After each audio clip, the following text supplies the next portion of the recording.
I never thought I'd end up questioning my own family. After my mom passed away, my dad remarried a woman named Claire.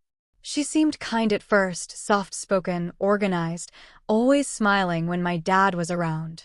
She made dinner, asked about my classes, and pretended everything was perfect. But something about her energy shifted once the honeymoon phase faded. My dad works long hours, sometimes traveling for days. That's when I started noticing things that didn't add up. Claire would stay up late, sitting in the dim kitchen light, texting someone constantly. Whenever I came downstairs for water, she'd lock her phone instantly and force a small laugh, saying it was just work stuff. But she didn't have a job. I brushed it off at first, telling myself I was paranoid.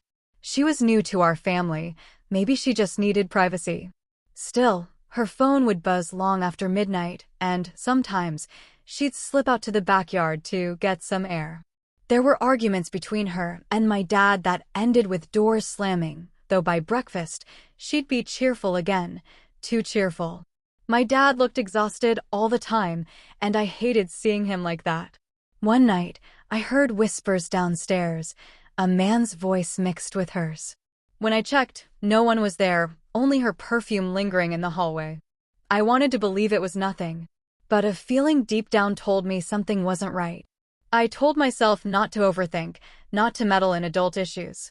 Still, that uneasy silence in the house started to feel heavy, like it was holding a secret I wasn't supposed to uncover.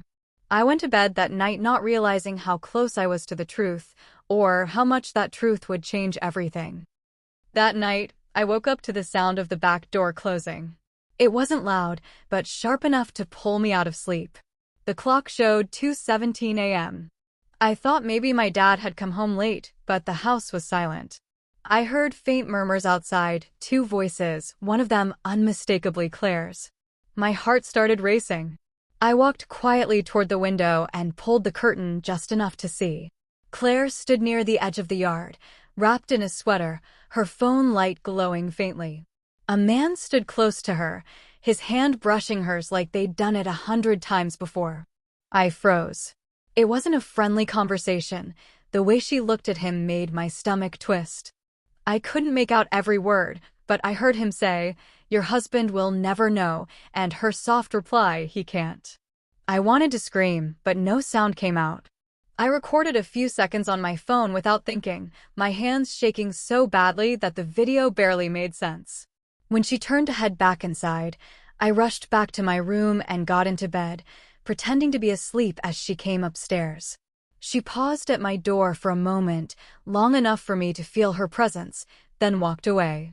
Lying there, I felt my world crack open. Everything I believed about family, loyalty, and love suddenly felt like a lie. I kept replaying their words, trying to convince myself I had misunderstood, but the truth was undeniable.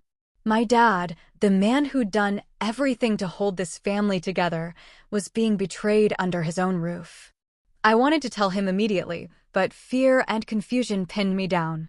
By morning, nothing looked different, but everything had changed.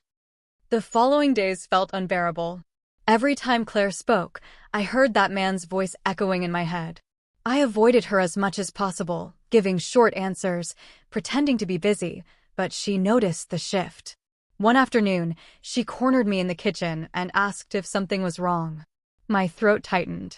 I wanted to deny it, but the truth spilled out before I could stop it. I told her I saw her that night, that I knew everything. Her face went pale, and for the first time, the calm, collected version of her disappeared.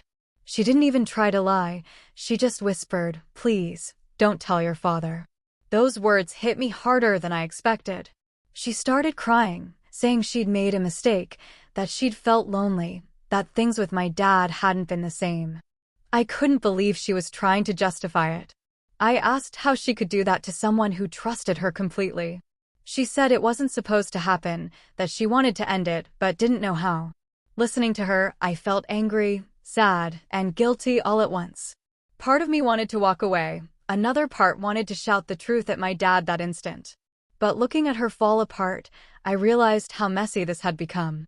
I told her I needed time to think and walked away before she could say anything else. That evening, watching her sit next to my dad, pretending everything was fine, made me sick. She laughed at his jokes, held his hand, and acted like the perfect wife while I sat there, knowing the truth that could destroy him. I didn't sleep that night. The guilt was eating me alive, but so was the silence. The silence didn't last long. Each day felt heavier, and every lie she told my dad made me hate myself a little more. I couldn't keep protecting her secret. One night, I walked into my dad's study and handed him my phone. I told him he needed to see something. I didn't speak while he watched the short, shaky video of Claire with that man. His expression went blank, like all emotion drained out of him. For a moment, I wished I hadn't shown it, but it was too late. He didn't yell or cry. He just sat there quietly, staring at the screen, as if trying to understand how everything had collapsed so fast. Eventually, he looked at me and said, "Thank you for telling me." That single sentence broke me. The next morning, Claire was gone. Her things were packed, and my dad's wedding ring was left on the table. The house felt painfully empty. My dad moved around like a ghost for weeks, barely speaking, barely eating. I tried to comfort him, but nothing I said helped. I knew he was broken in a way that wouldn't heal easily. I also knew I'd done the right thing, even if it destroyed everything. Sometimes, truth isn't clean, it burns everything in its path before it brings peace. Months passed, and slowly, the silence turned into acceptance. My dad started rebuilding his life, one small step at a time. As for me, I learned that loyalty doesn't mean silence. Keeping that secret would have been a different kind of betrayal. I still think about Claire sometimes, not with anger anymore, but with pity. She lost everything because of a choice she couldn't take back. Betrayal hurts, but living with it hurts more.